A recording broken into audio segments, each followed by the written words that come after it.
Hi everyone, my name is Jessica and this is my channel Plant Hooker.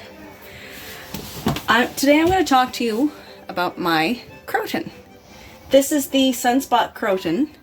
I don't know how popular they are. I've had this guy since the last 17 years. I had originally gotten him from my mother because she was moving and she couldn't take him with her, but she had lots of other plants that she couldn't take with her and I wanted to take them all. My ex-husband at the time said no, I could only pick one, and I picked him. And she had him for I think three years before I got him. And when I got him, he was this small. And now he's this big. He's about 3'1". Very gorgeous plant. Worse drama queen than my weeping fig. Yeah, you sneeze on him, he loses leaves. You walk too fast by him, he loses leaves. If your kids are playing and they hit him with a sword, he drops all his leaves. You try to put him outside so then he can get more sunlight, because these guys love light, which is why I have a grow light in here. He loses all his leaves. I've seen other people put their crotons outside and they were perfectly fine, never dropped any leaves, no nothing, just honky-dory, okay. Him, I think he hates life. Fairly easy to propagate. He was taller because I had propagated him and I gave my brother a top cutting. Because I cut here and it was about 6 inches taller. And now they have it. These guys do flower. They make these are the old ones here, so they're kind of like old and crispy and had done their job. They do flower and they make a lot of pollen. So if you have allergies to pollen and you have a croton and you see it about to flower, cut the flowers off, because it will make your days a nightmare. Because my sister-in-law and my nephew, but the poor things, they couldn't figure it out for the longest time. And it's like, oh, it's ma tante's fault. She gave you a plant that makes you sick. These guys are pretty well found in all tropical areas around the hemisphere, like all around the equator, like Africa, South America, Asia, even in like the oceanic countries and whatnot in the Pacific. They are toxic to cats, but because I've actually owned 2 types of crotons in my life. I've had the Sunspot and I've had the Petra. Now, my suicidal cat has never touched this guy. So I had assumed that crotons were non-toxic until I got the Petra, which was last year, and Gwen was all over that like white on rice.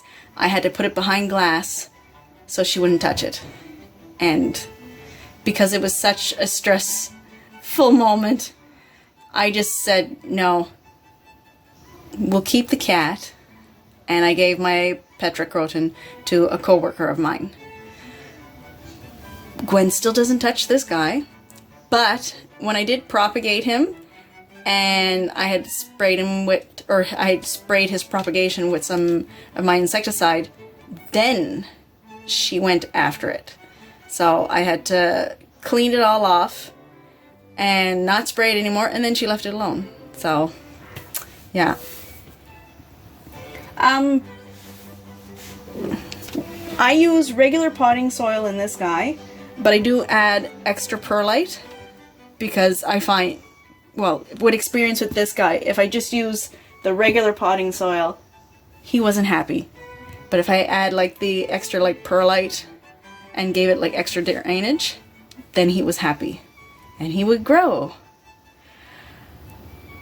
Pest, I've never had pest issues with this guy, really, ever, other than the cat.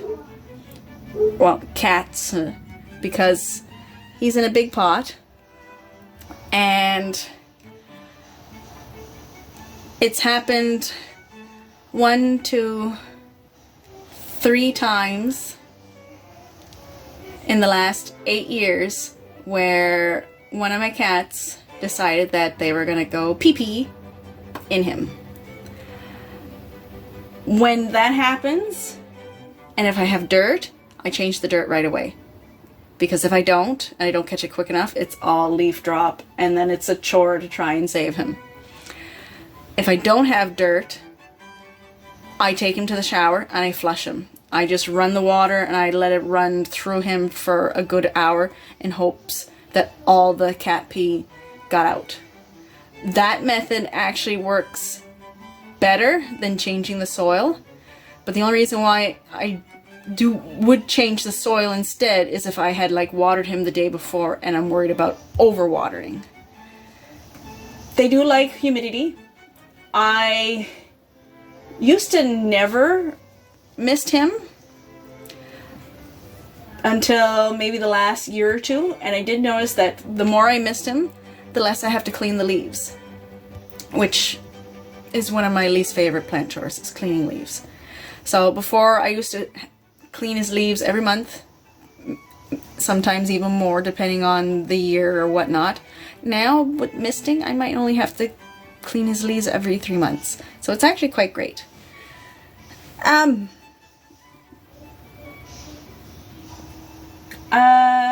They can get quite tall because like there's about over 1,100 species of crotons, and they all range, they all range from small plants to bushes to full shrubs and trees. So I hope I get to see him grow quite tall. Sorry, my cat is, or one of my cats is here picking at my papers.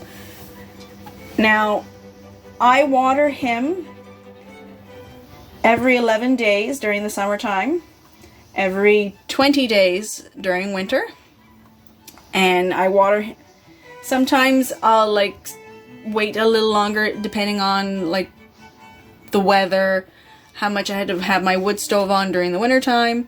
So I have a moisture meter and I'll stick it in the dirt about 3 inches, and if it says it's below 7, I'll water him. If it's above the 7, well then I'll just wait and let him go a little bit longer. I don't think all crotons are fussy as he is. I think I just got a bad deal with him, but he's still here. Like, you know, this is 17 years later and he's still here. He's currently in a 12-inch pot, so smaller pots will need more watering, bigger pots will need less. That's about it. Like, they do have quite the history, crotons. Like, there's places in Kenya where the tree version of these guys, when they can get them to pollinate the flowers and the nuts, they can turn the nuts into a biofuel. The bark, in some cases, they use that as a flavoring in liquor, like vermouth, for an example. This guy, I don't think he does, because I've been able to touch like the sap that comes off of him and I never had a rash. But I do know that some of them will produce like a latex, and natives in South America will use that as a liquid band-aid.